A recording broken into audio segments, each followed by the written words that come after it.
Nitong mga nagdaang buwan, maraming mga nagtag sa akin tungkol sa mga activities ni Francis Leo Marcos at inuudyok ako na magsalita. Pero hindi ko pinakialaman sapagkat ang format ng aking show, Wanted sa Radyo, kinailangan ay merong magreklamo na sila'y naloko o nagrabyado. Sa kaso po ni FLM, wala namang ganon. Kaya bakit ko na naman pakikialaman? Now, marami muling nagtag sa akin at nag-PM at gustong magbigay ako ng opinyon tungkol sa kaso na kung saan itong NBI hinuli si FLM gamit ang isang warrant of arrest na 2006 pa. Ang tanong, una, legal ba yung ginawa ng NBI? Dahil ito raw ang NBI nagpadala sa sulsol sa isang tao o grupo ng mga tao na may galit kay FLM at inudyukan ng NBI na hulihin siya. At bakit daw nagpauto ang NBI? Marami naman daw mga malalaking kaso na pwedeng unahin ng NBI tulad ng mga kasong rape, kidnapping, robbery, etc. Bakit ito raw na napakilit lamang na kaso, napakatagal na binigyan pansin ng NBI? Yes, may punto nga naman kayo. Maring merong mga kagalit si FLM na pre-project siya, nag-research at sa kanilang pag-research nakita nila na ito ay merong outstanding warrant of arrest at yan ay ipinasa sa NBI. Now, anong gagawin ng NBI? The NBI is duty bound to serve that warrant. Otherwise, ang NBI ay makukontempt of court ng judge na nag-issue ng warrant. On top of that, ang NBI ay maaaring kakasuhan ng dereliction of duty. Now, ipapaliwanag ng abogadong si Attorney Garrett Tungol anong ibig sabihin ng contempt of court at dereliction of duty. Attorney Garrett.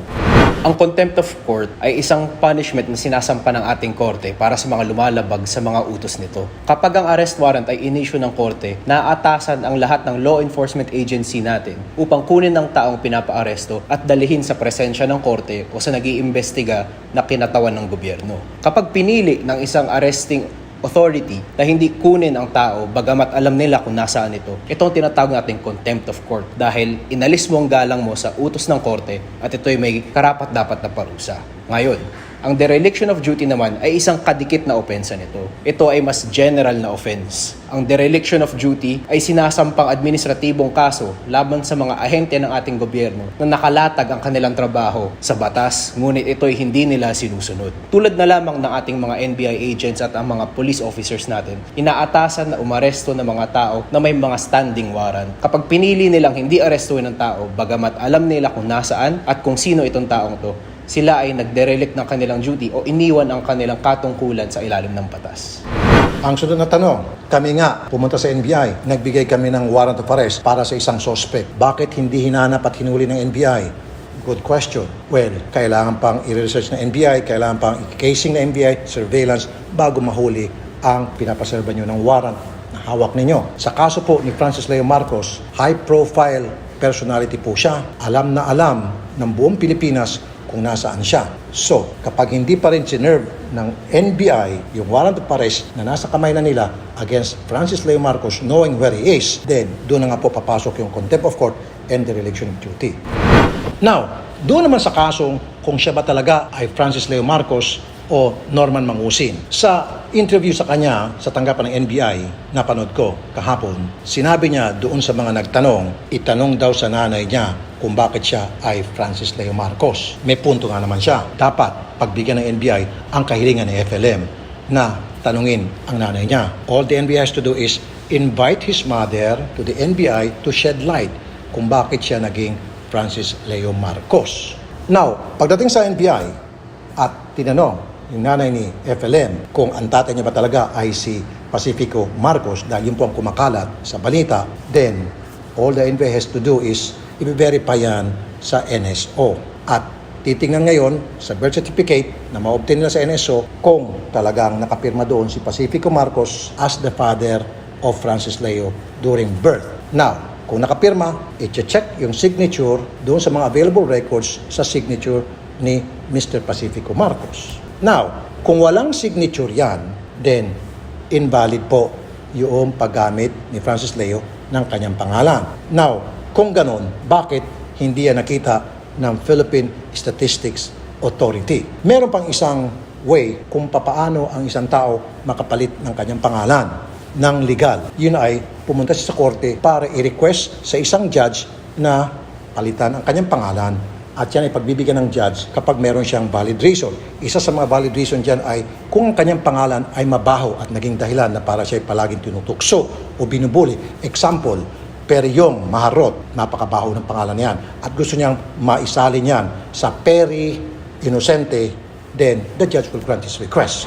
Now, kung yan talaga itinahak na rota ni FLM from Norman Mangusin, na yan kasing kumakalat na balita na siya ay Norman Mangusin, from Norman Mangusin to FLM, then dapat hanapin kung saang korte niya ipinail yung change of his name. At kapag hindi yan ang rota na tinahak niya para siya ay maging FLM from Norman Mangusin, then panibagong problema. Ang tanong muli, paano nakalusot sa Philippine Statistics Authority na maisali ng kanyang pangalan from Norman Mangusin to FLM o Francis Leo Marcos?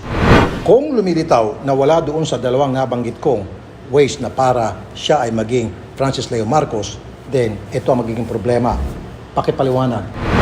Ayon sa ating revised penal code, pinaparusahan ang hindi paggamit ng iyong totoong pangalan o ang formal na charge ay ang concealment of real name. Tumataas ang penalty ng krimen na ito kapag ang concealment of real name mo ay ginawa upang makatakas sa mga legal na utos ng korte. For example, Person A, inisyuan ng warrant of arrest under sa pangalan niyang isa, ay gumamit ng pangalan niyang pangalawa upang makaiwas sa execution nito. Tumataas ang penalty. Ngayon naman, kahit hindi ka nagtatago sa batas, mali pa rin na gumamit ng pangalan na iba. Kasama pa rin siya sa prohibition ng concealment of real name. Malaki ang halaga ng totoong pangalan sa ilalim ng batas dahil ito ay ang ating identifying mark at kaya tayong kasuhan at gumawa ng kontrata sa ilalim nito. Kaya tulad ng sabi ni Idol Rafi, kailangan nating dumaan sa korte para mapalitan ito. Pag hindi tayo dumaan doon, delikado.